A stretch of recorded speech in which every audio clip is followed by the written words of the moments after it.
topics and opinions expressed in the following show are solely those of the host and their guests and not those of W4CY Radio, its employees, or affiliates. We make no recommendations or endorsements for radio show programs, services, or products mentioned on air or on our web.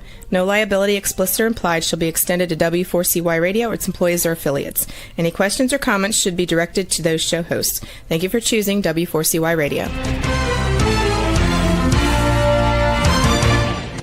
Draw me close to you, never let me go, and lay it all down again,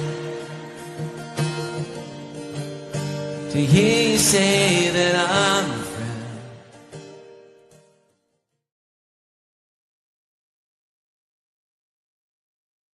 Hi, good day. The Almighty Creator desires a deep personal relationship with you. My name is James Robertson. I'm a researcher, publisher, and teacher regarding the matters and truths of the Almighty Creator, whose true name is Yah, the eternally self-existing. I've been actively serving him since 1993, over 33 years. If you're not actively serving Yah, then by default you're serving Satan. My objective is to show you how you can make a big difference on earth and qualify for a position of high esteem in heaven for eternity. It's important to understand that as a believer, just being good is not the point. It's relationship with Yah that counts. Without this, you'll be in a very unpleasant place in heaven with no way out. My aim is to show you how you can get close to Father. If you're a good person without a clear relationship with Yah, then you're in a spiritual no man's land and will not enter heaven when you die. The Creator has said regarding unbelievers, why would I want someone to spend eternity with me when they do not believe I exist? He was calling everybody on the planet to be involved and serve him and to help him to have victory over Satan. Fundamentally, we each need to learn to see things on earth from Yah's perspective. So today I'm going to wrap up my series on the Acts of the Emissaries, the Acts of Apostles. This is part 7 and it's the last part. The overview, the book of Acts in the Bible reports various activities in the lives of the emissaries, the apostles, meaning sent ones, those sent by Yah and Yahooshua to bring the good news, the so-called gospel, to others, primarily in this case Shaul, incorrectly called Paul. Emissaries exist today just the same, but many are not recognized as such. The book of Acts is generally attributed to Luke, the writer of the good news according to Luke, gospel according to Luke. Please refer to the introduction to the so-called New Testament on the ETI Bible version page, and also the book of Matthew for more information, as most of the changes in commentary in that book apply to Acts as well. So this is part 7, chapter 4, continuing at verse 10. Then Shaul, after that the governor had beckoned to him to speak, answered, for as much as I know that thou hast been of many years a judge to this nation, I do the more cheerfully answer for myself. Because that thou mayest understand that there are yet but 12 days since I went up to Jerusalem for to worship. And they neither found me in the temple disputing with any man, neither raising up the people, neither in the synagogues or congregations, nor in the city. Neither can they prove the things whereof they now accuse me. But this I confess to thee, that after the way which they call heresy, I so worship the mighty one of my fathers, incorrectly God, believing all things which are written in the Torah and the spokesman of Yah.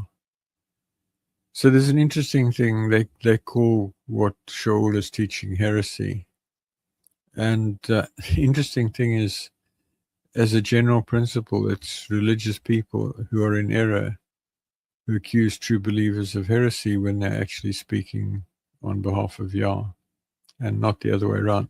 The tendency to believe heresy is that it's not according to Yah's word.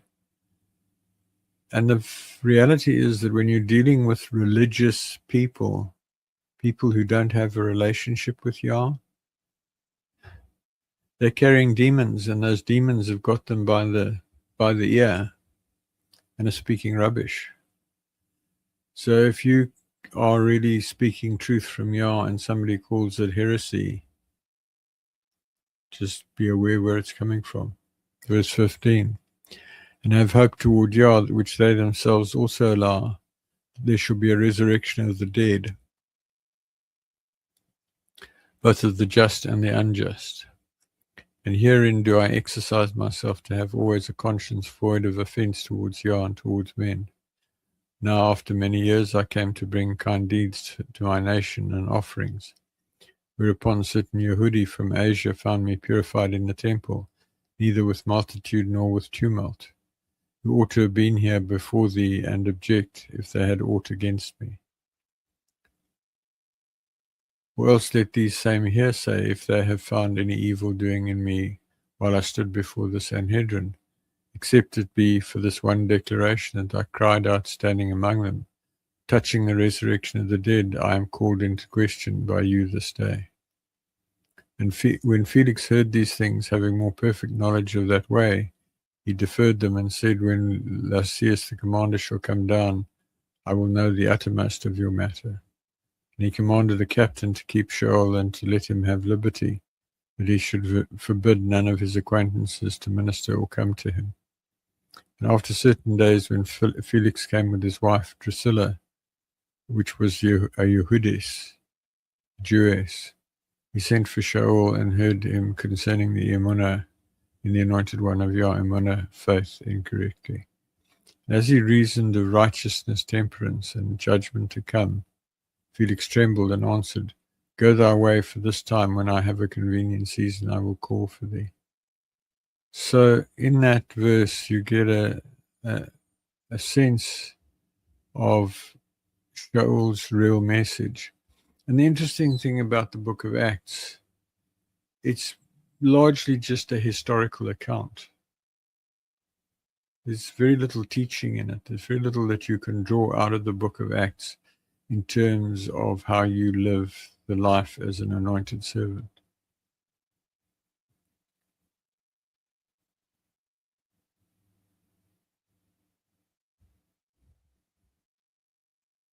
So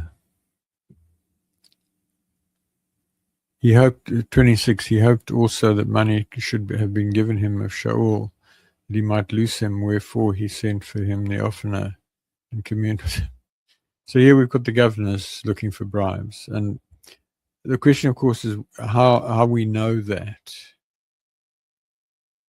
And I would be cautious about taking that last bit. He hoped also that money should have been given to him. How do we know that?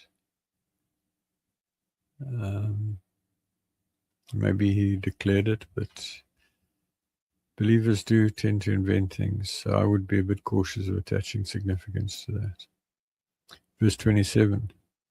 But after 2 years, Porcius Festus succeeded Felix, and Felix, willing to show the Yehuda pleasure, left Shaul bound. Notice, Shaul is kept in the detention facilities of the Romans for 2 years. And I want you to hold that up against the difference before he came to Jerusalem, where he was all over the place touching many, many people. And now here he is in Caesarea, locked up. He's not bound until the end, but he's not free to move. I don't think that was Yah's will, as I said last week. Chapter 25. Now when Festus was come into the province after 3 days, he ascended from Caesarea to Jerusalem. Then the high priest and the chief of the Yehudi informed him against Shaul, and besought him, and desired favor against him, that he would send for him to Jerusalem, laying wait in the way to kill him. But Festus answered that Shaul should be kept at Caesarea, and that he himself would depart shortly thither. Let them therefore, said he, which among you are able, go down with me and accuse this man if there be any wickedness in him. And when he had tarried among them more than 10 days, he went down to Caesarea. And the next day, sitting on the judgment seat, commanded Shaul to be brought. And when he was come, the Yehudi which came down from Jerusalem stood around about and laid many and grievous complaints against Shaul, which they could not prove. While he answered for himself, neither against the law of the Yehudi, neither against the temple, nor yet against Caesar have I offended anyone at all. But Festus, willing to do the Yehudi a pleasure, answered Shaul and said, Wilt thou go up to Jerusalem, and there be judged of these things before me? Then Shaul said, I stand at Caesar's judgment seat, where I ought to be judged. To the Yehudi I have done no wrong, as thou very well knowest. If I be an offender or have committed anything worthy of death, I refuse not to die. But if there be none of these things whereof these accuse me, no man may deliver them to me. I appeal to Caesar. Then Festus, when he had conferred with the Sanhedrin, answered, Hast thou appealed to Caesar? To Caesar thou shalt go. And after certain days, King Agrippa and Bernice came to Caesarea to salute Festus. And when they had been there many days, Festus declared Shaul's cause to the king, saying, There is a certain man left in bonds by Felix, about whom when I was at Jerusalem, the chief priests and the elders of the Yehudi informed me, desiring to have judgment against him. To whom I answered, It is not the manner of the Romans to deliver any man to die, before that he which is accused have the accusers face to face, and have license to answer for himself concerning the crime laid against him. So what I ask you to notice there, he appeals to Caesar. And he appeals to Caesar because he realizes that if they take him up to Jerusalem, the Jews are going to kill him. And he's not going to get justice there because they're completely irrational. And in fact, I want you to understand here, I'm not speaking against the Jews. I'm speaking against the religious bigots of the time. But now, because he's appealed to Caesar, the rest of this book of Acts is going to be about his journey to get to Rome, and you're going to see how completely his ministry was sidelined. Verse 17, Therefore, when they were come hither without any delay on the morrow, I sat in the judgment seat and commanded the man to be brought forth, against whom when accusers stood up, they brought none accusation of such things as I supposed, but said certain questions against him of their own worship. In the King James it says superstition, and of one Yahooshua which was dead, whom Shaul affirmed to be alive. And because I doubted of such manner of questions, I asked him whether he would go to Jerusalem and there be judged in these matters. But when Shaul had appealed to be reserved to the hearing of Augustus, I commanded him to be kept till I might send him to Caesar. Then Agrippa said to Festus, I would also hear the man myself. Tomorrow, said he, thou shalt hear him. And on the morrow, when Agrippa was come, and Bernice, with great pomp, was entered into the place of hearing with the commanders and principal men of the city, at Festus' commandment Shaul was brought forth. And Festus said, King Agrippa, and all men which are here present with us, you see this man about whom all the multitude of the Yehudi have dealt with me both at Jerusalem and also here, crying that he ought not to live any longer. But when I found that he had committed nothing worthy of death, and that he himself has appealed to Augustus, I have determined to send him, of whom I have no certain thing to write to my master. Wherefore I have brought him forth before you, and especially before thee, O King Agrippa, that after examination had, I might have somewhat to write.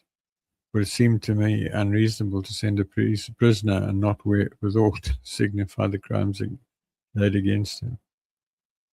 So just notice there, the unbelievers are just, they're seeking truth, they're not rushing to condemn. And that's more than you can say for the religious believers. And folks, I want to make the point here. Religion, wherever you find it, is demonic. It's rampant in Christianity and Islam today. Not so much in Judaism. It's vicious, it's judgmental, it's harsh, it is unjust, doesn't necessarily call for death, but it throws people out of churches, etc. And I speak from personal experience. I've been kicked out of a number of churches after I delivered a word that was given to me by Yah and substantiated. On one occasion in a church where I'd given a word of warning, we were sitting at the back of the assembly, and they had a visiting prophetic minister. And towards the end of the service, he calls me and my wife to the front. He gets some oil, he anoints us, and declares an abundant blessing over us for obedience. 3 days later, they kicked us out of the church because what I'd said to them didn't agree with their religious bigotry. Chapter 26. Then Agrippa said to Shaul, "Thou art suffered to speak for thyself." Then Shaul stretched forth his hand and answered for himself. "I think myself happy, King Agrippa, because I shall answer for myself this day before thee, touching all the things whereof I am accused of the Yehudi, especially because I know thee to be expert in all customs and questions which are among the Yehudi, wherefore I beseech thee to hear me patiently. My manner of life from my youth, which was at the first among mine own nation at Jerusalem, know all the Yehudi, which knew me from the beginning, if they would testify. But after the most narrow and strictest sect of our religion, I lived a Pharisee. And now I stand and am judged for the hope of the promise made of Yah to our fathers, unto which promise are 12 tribes earnestly serving Yah day and night, whom to come, for which hope's sake, King Agrippa, I am accused of the Yehudi. Why should it be thought a thing incredible with you that Yah should raise the dead? So now we're back on the thing about people disputing whether Yahooshua was raised from the dead or not. Verse 9, I have verily thought with myself that I ought to do many things contrary to the name of Yahooshua of Nazareth, which thing I also did in Jerusalem, and many of the saints did I shut up in prison, having received authority from the chief priests, and when they were put to death, I gave my voice against them. And I punished them often in every synagogue, and compelled them to blaspheme. And being exceedingly enraged against them, I persecuted them even to foreign cities. Whereupon, as I went to Damascus with authority and commission from the chief priests, at midday, O king, I saw in the way a light from heaven, above the brightness of the sun, shining right about me, and them which journeyed with me. And even when we were all fallen to the earth, I heard a voice speaking to me and saying in the Hebrew tongue, Shaul, Shaul, why persecutest thou me? It's hard for thee to kick against the prods. And when I said, How art thou, Adonai? And he said, I am Yahooshua, whom thou persecutest. Now, notice here that Yahooshua spoke Hebrew. He did not speak Greek. And this is a big thing. This thing called Christianity is fundamentally a Hebrew religion. It is descended out of Judaism. For Christians to attack Jews is absolutely off the mark and totally unacceptable. And so we see that Shaul encounters Yahooshua, and as we've said before, a dramatic impact on his life.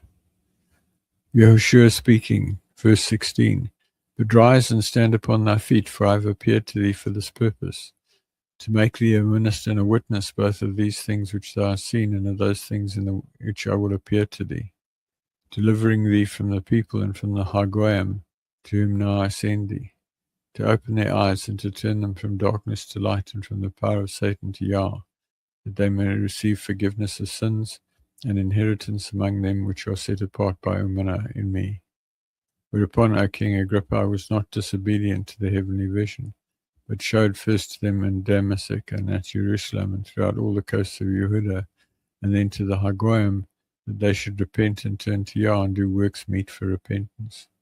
For these causes the Yehudi caught me in the temple and went about to kill me.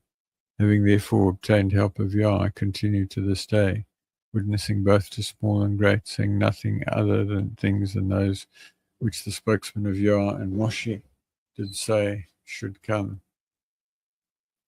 So there's a big piece here.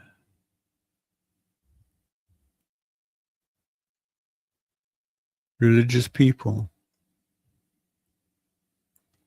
as a general rule, are not really susceptible or amenable to rational argument. Here Shaul is saying, you believe in the prophets, you believe in Moshe, you believe in the Torah. Here it says, here it says, here it says, here it says, here it says. This is the fulfillment. Kill him, kill him, kill him. Verse 23, that the anointed one of Yah should suffer, and that he should be the first that should rise from the dead, and show light to the people and to the Hagoyim. And as he thus spake for himself, Festus said with a loud voice, Shaul, thou art beside thyself. Much learning doth make thee mad. He said, I am not mad, most excellent Festus, but I speak forth the words of truth and sense. For the king knows of these things, before whom I speak freely. For I am persuaded that none of these things are hidden from him, for this thing was not done in the corner. King Agrippa, believest thou the spokesman of Yah? I know that thou believest. Then Agrippa said to Shaul, almost thou persuadest me to be an anointed one.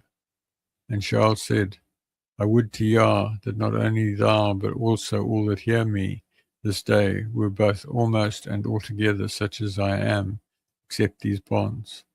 When he had thus spoken, the king rose up, and the governor and Bernice, and they that sat with him. When they were all gone aside, they talked between themselves, saying, This man doeth nothing worthy of death or of bonds. Then said Agrippa to Festus, This man might have been set at liberty if he had not appealed to Caesar. Notice that the unbelievers are just, and as a consequence of Shaul's actions that he has to go to Caesar. So there's a key point there. Shaul refused to go to Jerusalem, and he asked to be presented to Caesar. Because of that, where here he could have been released, he now stays a prisoner. And everything that's going to happen the rest of this session today is because of that decision by Shaul. And you can say to me, well, Yah wanted Shaul to appear before Caesar. And all of this was so to get him in front of Caesar. And you might be right. That's probably the classic interpretation. But I'm going to say to you that Shaul was disobedient going up to Jerusalem. He was warned repeatedly. He rebelled. He went up, and everything that Yah warned him would happen happened. He was in sin. He was in rebellion. And everything that's going to happen in the next few minutes is a consequence of that sin and rebellion. And then appealing to go to Caesar when he didn't have to. There's a key point here, folks. You can be really committed to Yah. You can really hear his voice in many ways, and you can still have blind spots. You can still make mistakes. You can still make errors. That doesn't mean that you're not a committed believer. It means that you're human and you make mistakes. Chapter 27. And when it was determined that we should sail to Italy, they delivered Shaul and certain other prisoners to one named Julius, a captain of Augustus' regiment. And entering into a ship of Adramyttium, we launched, meaning to sail by the coasts of Asia, one Aristarchus, a Macedonian of Thessalonica, being with us. And the next day we touched at Sidon, and Julius courteously entreated Shaul and gave him liberty to go to his friends to refresh himself. So there we see the favor of Yah and an unbeliever who's treating a believer courteously. Fundamentally, the hostility towards true believers has a tendency to be more amongst religious believers, by which I mean not true believers, than it is with unbelievers. Verse 4. And when we had launched from thence, we sailed under Cyprus, because the winds were contrary. When we had sailed over the sea of Cilicia and Pamphylia, we came to Myra, a city of Lycia. And there the captain found a ship of Alexandria sailing into Italy, and he put us therein. When we had sailed slowly many days, and scarce were come over against Knidos, the wind not allowing us to proceed, we sailed under Crete, over against Salmone. When the ship was caught,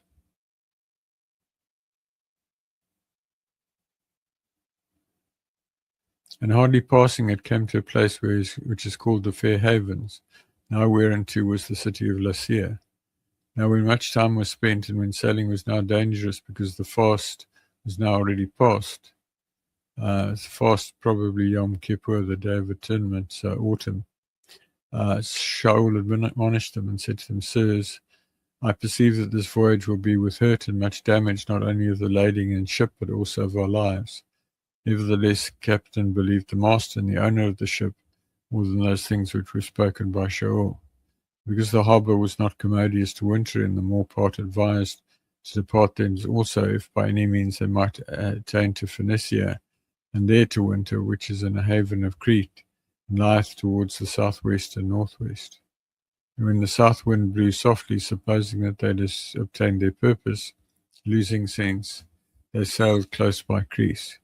But not long after there arose again a tempestuous wind called the northeaster. And the interesting thing is, the King James says it's the Euroclydon. How you correlate between those, I'm not quite sure.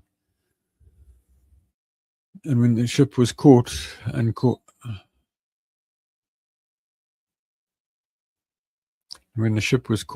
not bear up into the wind, we let her drive. And running under a certain island which is called Clauda, we were hardly able to control the small boat. And having hoisted it, they used helps to undergird the ship. Fearing lest they should run aground on Syrtis, they lowered the tackle, and so were driven. We being exceedingly tossed with the tempest, the next day they lightened the ship. And the third day we cast out with our own hands the tackling of the ship. And when neither sun nor stars in many days appeared, and no small tempest lay on us, all hope that we should be saved was then taken away. But after long abstinence, Shaul stood forth in the midst of them and said, Sirs, you should have hearkened to me and not have loosed from Crete, and to have gained this harm and loss. But now I exhort you to be of good cheer, for there shall be no loss of any man's life among you, but of the ship. For there stood by me this night the messenger of Yah, whose I am and whom I serve. So what we see here is Yah is, on the one hand, Shaul is being, according to me, seriously judged. And on the other hand, Yah is saying, basically, don't touch this person. Take everything else, don't touch this person. Verse 24. This is the messenger speaking to Shaul.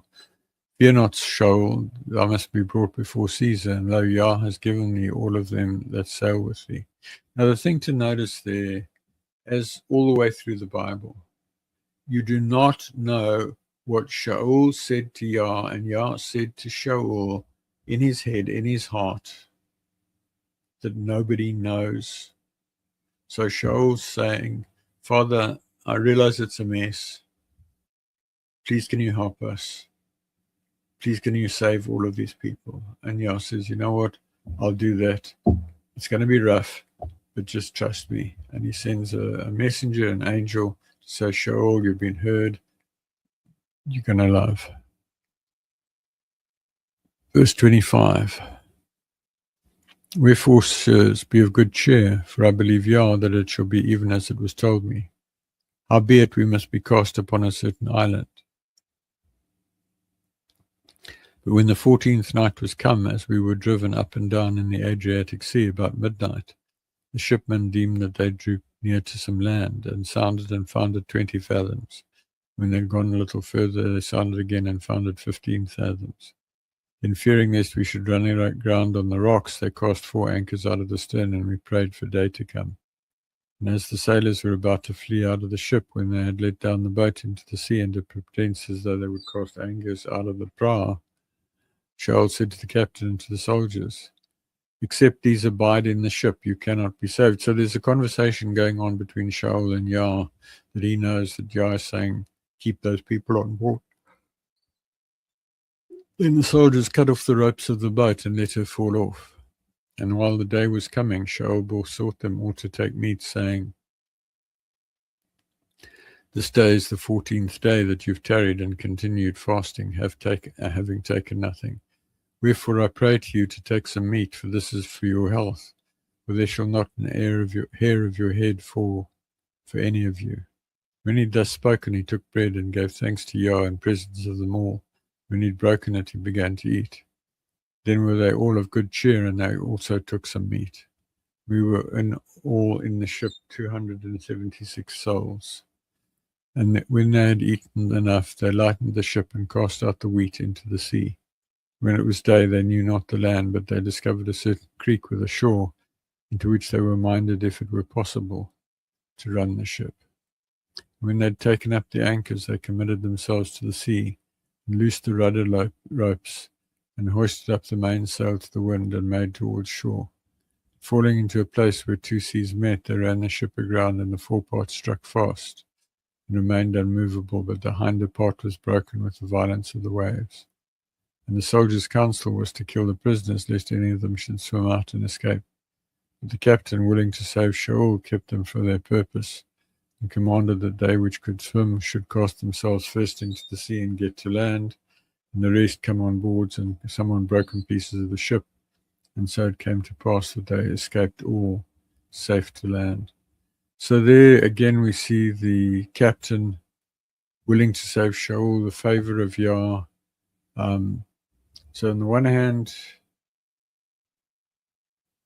I'm going to say something which I don't intend to offend you, but all hell has broken loose. And whether the storm was caused by the forces of darkness as a judgment, whether it was just that time of year and it was a storm, doesn't really matter. The fact of the matter is, Shaul was still in communion with Yah, and they were delivered. Chapter 28. And when they were escaped, then they knew that the island was called Melite. And the foreigners showed us extraordinary kindness, the favor of Yah again. For they kindled a fire and received us, every one, because of the present rain and because of the cold. And when Shaul had gathered a bundle of sticks and laid them on the fire, an adder came out because of the heat and fastened on his hand. And when the foreigners saw the venomous creature hang on his hand, they said among themselves, no doubt this man is a murderer, whom thou he has escaped the sea, yet vengeance suffer not to live. So there we see an awareness of judgment, which is completely missing in the present age. Verse 5, and he shook off the beast into the fire and felt no harm. Howbeit they looked where he should have swollen or fallen down dead suddenly. But after they had looked a great while and saw no harm come to him, they changed their minds and said he was a mighty one, in other words, a god. So here we see there's that verse in Matthew which says, Yeshua says that you will pick up serpents and they will by no means harm you.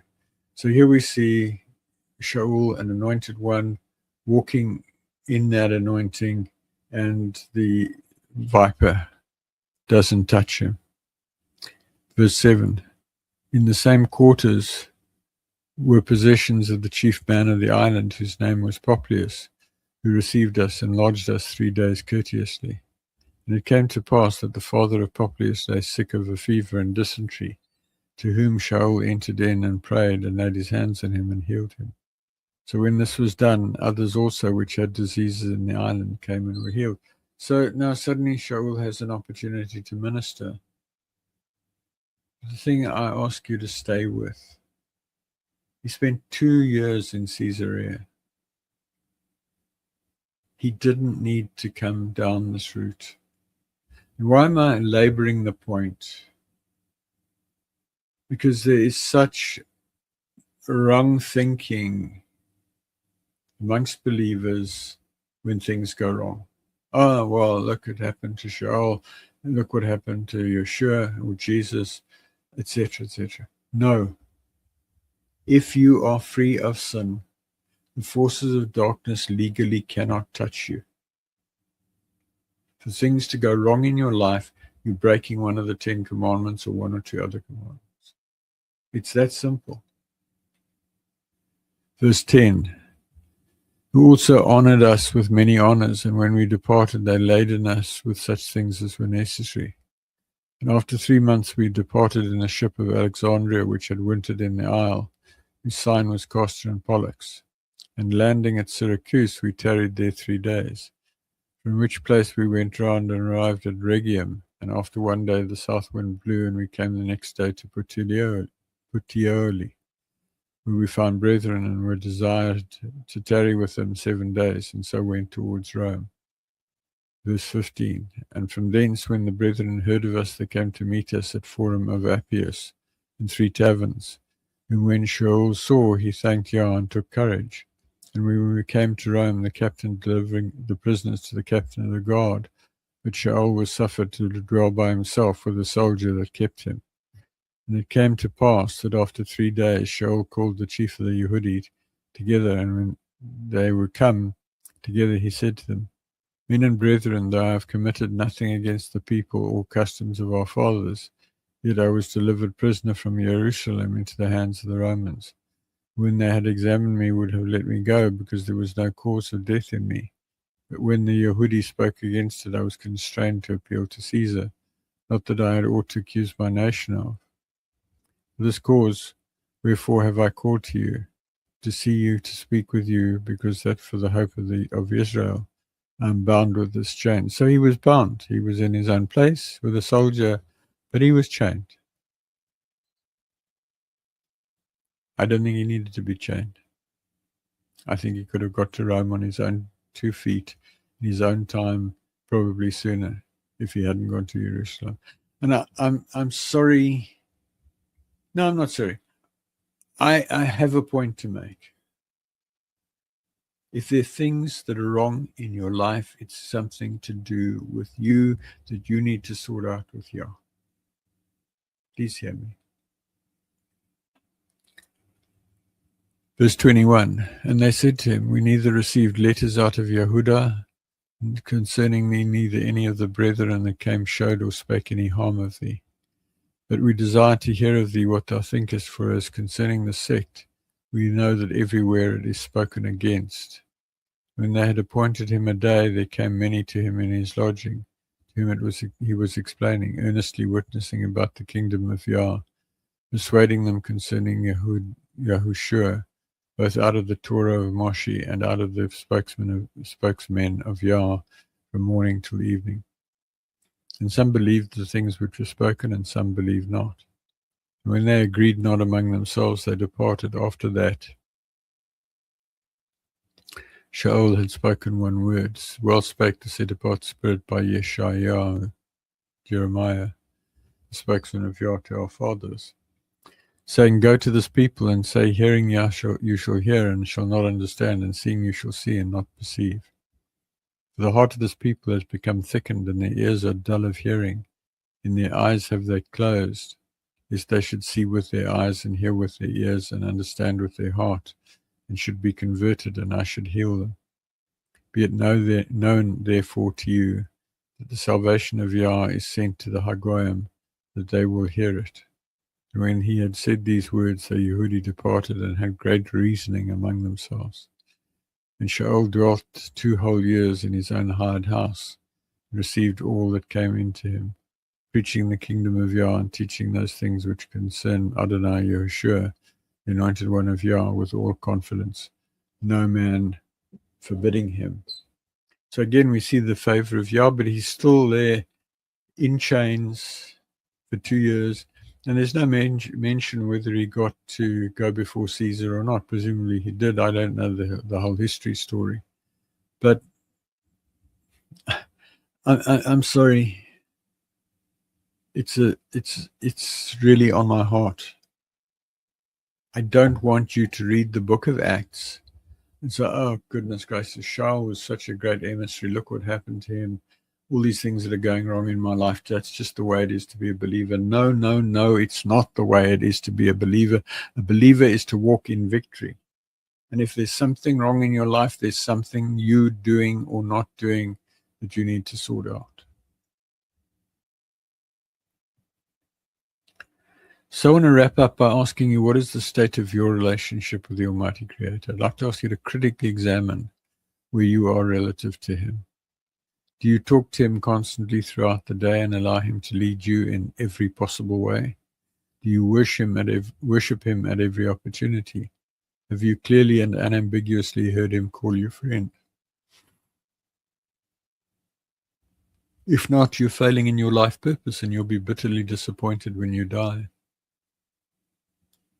If you have now come to belief, please pray along the following lines. Father Yah, I come to you in the name of Yahooshua. I now believe that you exist. I confess my sin of unbelief and repent of my unbelief, and I ask you to forgive my sin. I now commit my life to you, and I ask you to take me by the hand and lead me into deep relationship with you. I ask you to fill me with your spirit and to change me and help me to become the person you want me to become. I ask you to help me find people who can help me and help me find books, websites, articles, and other resources that will help me. I ask you to show me what I can do to actively serve you and lead others to deep personal relationship with you. I thank you for saving me. There's a period of 8 days from sincerely coming to belief for the first time, during which there is extreme grace to help you. See the article Critical Actions on First Belief for actions you should take immediately. And then drop me an email on james@endtimeissueministries.org so I can help you, pray with you, counsel you, pray for you, etc.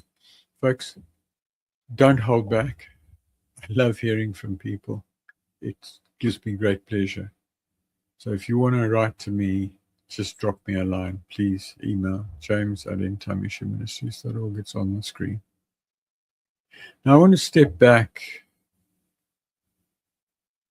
I want to make a point. Why are we here? The reason that human beings exist, that you exist, that I exist, is because many years ago, Yah was lonely. And he said, I'm going to create intelligent, reasoning beings who can engage with me in conversation, who can do things with me, invent things with me, who will bring me joy. People who will be my friends. And he created atoms and molecules in the periodic table and then huge chunk of matter and spread that out into the universe and created numerous solar systems, etc., including this one where we are. And he did various experiments and he decided this was the right one. And then he tweaked the Earth, a magnetic core, a nuclear reactor, molten core, electromagnetic field around it to protect us.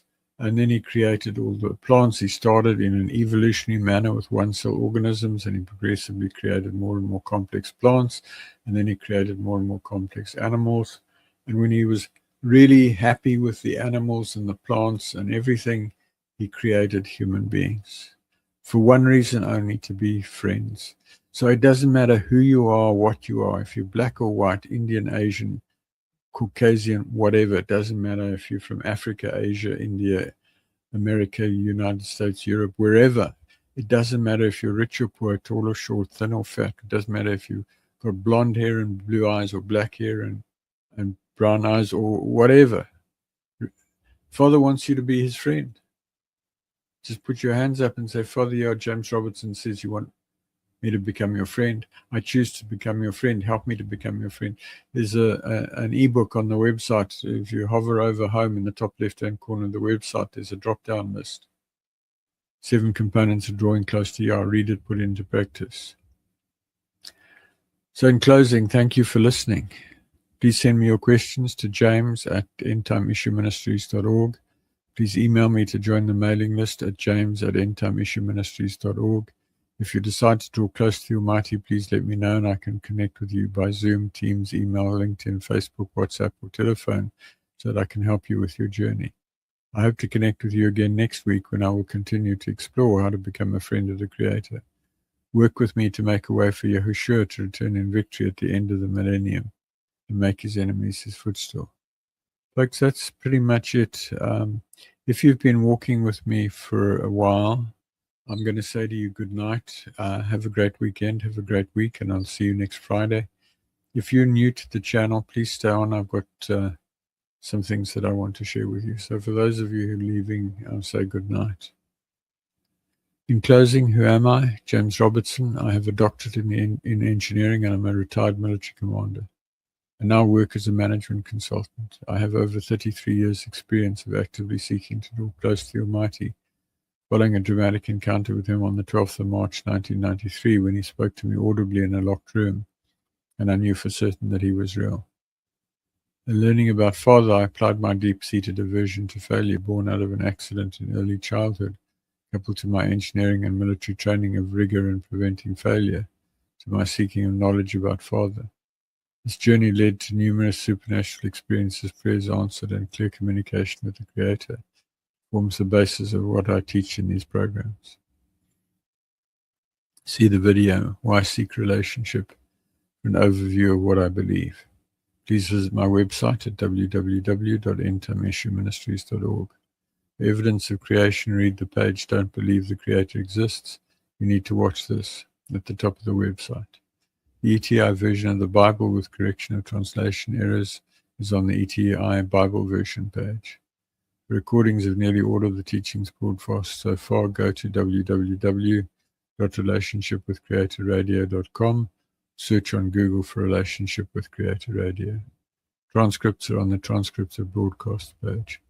Books with teachings from 1998 until May 2019 are on the Books for Printing page. I publish regular email articles. Email me on james@entameshuministries.org to be added to the list to seek counsel or prayer or give me feedback. Visit the website and use the article keyword cloud, table of contents, article search, and Google search to locate the information you're looking for. So, folks, there's a lot of information on the website. I've been walking this road for over 33 years with Yah. I've been writing since about 1997. I've written a number of quite substantial ebooks, all of which are on the website. And I've written about 2,500 articles, all of which are in the articles database on the website. And they're also on the web pages, about 1,250 web pages. So if you've got questions, go to the website. If you've got a particular word in mind, go to the article keyword cloud. It's an alphabetic listing of keywords across all the articles. Find the word that you're looking for, click on it. It'll bring up all the articles that contain that keyword. All of the table of contents is a complete listing of all the web pages, and you can scroll down that and look for what you're looking for. You can also search on the website if you, depending which browser you're using, up in the top right-hand corner, 3 vertical dots, 3 horizontal dots. Click on that, you get a drop-down menu, you search in page, find in page, click on that, type the word you're looking for, and you may find things that way. And then the article search, you type in a word or phrase, and then there's also a Google search. Folks, that's it. I'm out of time. Good night. Have a great weekend, a great week, and I'll see you next Friday. Thanks so much. Bye. Father, I come to you, lifting up my hands. By your grace I stand, just because you love me. I know your favor.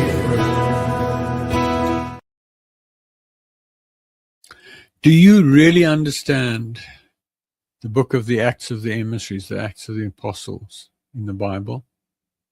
Please listen to my broadcast on w4cy.com internet radio or talk4tv.com internet TV to learn what it's really saying. My name is Dr. James Robertson. I've been walking closely with the Almighty Creator since 1993.